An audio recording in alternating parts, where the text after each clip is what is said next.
ఇది పనస. ఇందులో మనం వర్ణమాలలో గల రకరకాల అక్షరాలు రాసి వాటితో పిల్లల దగ్గర పదాలు చెప్పించవచ్చు. ప అన్నామనుకో పిల్లలు వెంటనే పనస అంటారు. ఇలా పనస ఇంకా ఏమొస్తాయంటే అడిగితే కూడా వాళ్ళు చెప్పగలుగుతారు.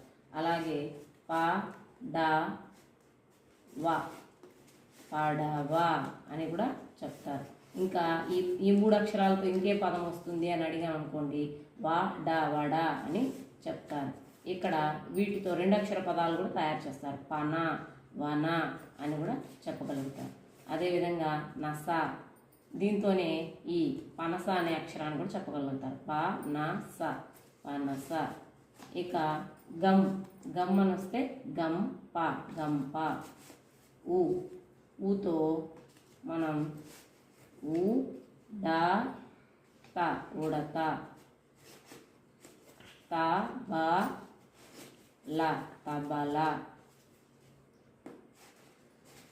క ల, కల. త ల, తల.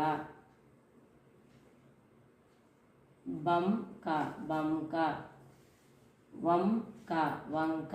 ఇలా ఈ అక్షరాలతో పిల్లలు పదాలని చెప్పగలుగుతారు.